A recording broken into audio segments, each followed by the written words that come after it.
Nous venons d'entendre l'histoire des bergers, de la crèche, et nous avons fait de cette histoire un joli conte de Noël. De gentils bergers qui gardent leurs jolis troupeaux et ils sont devenus les jolis santons de la crèche de Noël, oui, qui peuplent notre imaginaire et notre imagerie de Noël, chantant la gloire de Dieu. C'est très joli, mais je crois que la réalité pastorale en Israël au 1er siècle est beaucoup moins flamboyante. Parce que le berger n'a pas le profil du gendre idéal. Le berger a même une sale réputation. Ce sont souvent des gens peu recommandables, des vagabonds, qui ont trouvé un petit boulot. C'est le bas de l'échelle sociale, religieuse et culturelle. Et pourtant, selon Luc, Dieu les choisit pour devenir les premiers témoins de l'Évangile. Envoyés à Bethléem par un concert d'anges pour annoncer la naissance du Sauveur de l'humanité. L'ange qui envoie les bergers, c'est un peu, je me représente les choses comme ça, mais vous pourriez le faire autrement. C'est un peu comme si une jeune maman confiait le landau où dort son bébé au clochard du coin en lui disant « Vous devez être quelqu'un de bien, un homme de bonne volonté et de valeur. Merci de prendre soin de mon petit, de le ramener à la maison, j'ai une course à faire, voici l'adresse. » Pas sûr, hein ? Mais Dieu le fait. Et les bergers sont complètement retournés par cette annonce d'un sauveur né pour eux.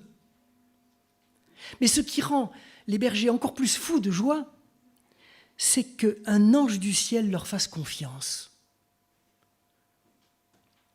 Ils se croyaient tout juste bons à garder des chèvres, ce qui n'est déjà pas si facile à faire. Et voilà qu'une voix céleste leur confie une mission de salut pour l'humanité. Annoncer la naissance du Sauveur. Rien que ça. Par l'intermédiaire de l'ange, Dieu fait de ses gardiens de troupeaux les premiers témoins de la bonne nouvelle. Ils vont aller expliquer à Marie et à Joseph, qui sont deux autres gentils santons de la crèche, qui est réellement leur bébé, ce bébé emmailloté dans la mangeoire. Des bergers illettrés, tels furent les premiers théologiens du Nouveau Testament. Envoyés à Marie et Joseph par les anges pour donner sens à ce qui se passe, à cette naissance. Envoyés pour interpréter l'ordinaire en extraordinaire. Faire d'une naissance d'un bébé dans un coin perdu de Palestine une nouvelle sidérante.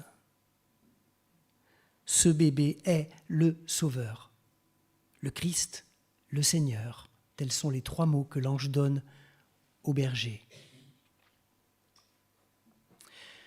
Et une fois qu'ils ont annoncé cela à Marie et à Joseph, ils repartent. Et vous voyez ce qu'ils font en chemin. Sur le chemin du retour, ils chantent « Gloire à Dieu ». Ils ont appris par cœur la chanson des anges et de l'armée céleste. Ils la chantent maintenant de tout leur cœur, à plein poumon. Ils font ce qu'a fait l'armée céleste. Juste avant eux, ils chantent Noël. Ils sont eux-mêmes l'armée céleste sur la terre. Gloire à Dieu au plus haut des cieux. Et sur la terre, paix pour ses bien-aimés. Voilà comment des bergers incultes peuvent devenir des anges. Comment des bergers peuvent devenir des témoins. C'est pas un conte de Noël, ça. C'est l'Évangile. Serait-ce un appel pour nous? Un appel à cesser de protéger nos acquis, comme ces bergers gardaient leurs troupeaux, à cesser de plaider sans cesse notre cause pour nous embarquer vers Bethléem et y vivre l'expérience personnelle de la rencontre avec Dieu. Sommes-nous prêts à cela? Suivons le chemin des bergers et cessons de nous épuiser dans ce travail de conservation, dans cette activité que je qualifierais d'apologétique, c'est-à-dire qui consiste à défendre ce que nous pensons, ce que nous croyons, ce que nous faisons. Cessons cela un instant pour nous abandonner à l'appel de Dieu et devenir des témoins de l'impossible, de l'improbable. Ayons la simplicité de reconnaître qu'en fin de compte,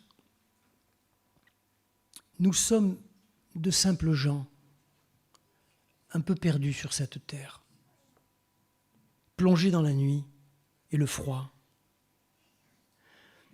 de simples gens un peu perdus, consacrés à la défense tout à fait illusoire de leurs précarés, de leurs valeurs religieuses, politiques, morales. Oui, sœurs et frères, redevenons les témoins de l'impossible, d'un bébé emmailloté sauveur du monde. N'est-ce pas là le secret d'une vie magnifique? En cette nuit de Noël, Dieu s'est fait homme. Des bergers sont devenus des anges. Et toi, et moi, qu'allons-nous devenir? Telle est la question. Noël, c'est le renversement de tout ce que nous pensions être bien à sa place. Dieu au ciel, les bergers au champ, et moi aux commandes de mon existence. Serez-vous de ceux qui prennent le risque d'accueillir la parole des bergers? Serez-vous de ces joyeux bergers, devenus anges, pour dire la bonne nouvelle de Jésus-Christ au monde? Amen.